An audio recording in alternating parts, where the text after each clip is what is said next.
English यानी कि अंग्रेजी में अनुवाद करें। अनुवाद यानी कि ट्रांसलेट यानी कि ट्रांसलेशन, एक भाषा से दूसरे भाषा में बदलना। यहाँ पे है ये गायें हैं, यहाँ पे ये या ये सब, तो उसका जो अंग्रेजी होता है दीज होता है, ये रहेगा या ये सब रहेगा, ये सब। इसका इंग्लिश क्या होता है? दीज होता है। क्या होता है? दीज होता है। ठीक। अब गाय, तो गाय को इंग्लिश में क्या बोलते हैं? कौ बोलते हैं, कौ। यहाँ पे बहुत सारा गाय है तो क्या हो गया? कौज हो गया। क्लियर। अब ये गाय हैं, ऊपर में बिंदु देना जरूरी है क्योंकि बहुवचन है ना, तो बहुवचन है तो ऊपर में बिंदु देना जरूरी है। ठीक।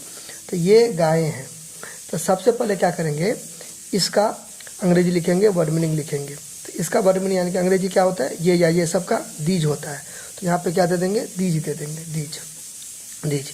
इसके बाद क्या करेंगे? लास्ट वाला लिखेंगे, लास्ट वाला। ठीक है। लास्ट में क्या है? हाई है।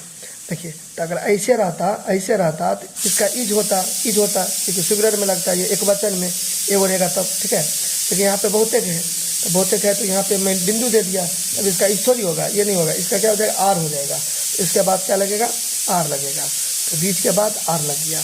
अब उसके बाद जो भी रहेगा ना, ठीक है, तो उसका लास्ट में आ जाएगा।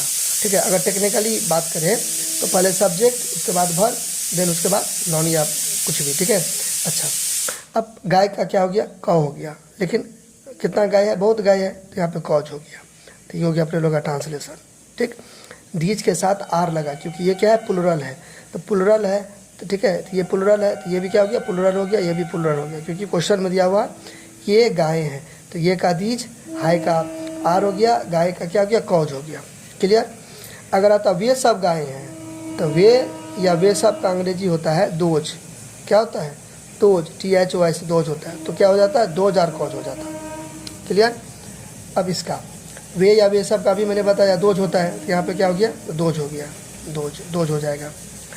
अब दोज, अब यहाँ पे देखिए हाई है, हाई का क्या हो जाएगा? आर हो जाएगा, आर। अब बायल, बायले नहीं होता है, देखिए ये हुआ स्त्रीलिंग। ठीक है, स्त्रीलिंग हो गया यानी कि फीमेल, और ये पुल्लिंग यानी कि मेल हो गया। तो वे बैल है, तो एक रहेगा फिर भी बैल होगा, बहुत सारा होगा फिर भी बैल होगा। ठीक है। हिंदी नहीं बदलेगा, हिंदी वही होगा, अंग्रेजी में अलग हो जाएगा। अंग्रेजी में बैल को अंग्रेजी में क्या बोलते हैं? ऑक्स बोलते हैं।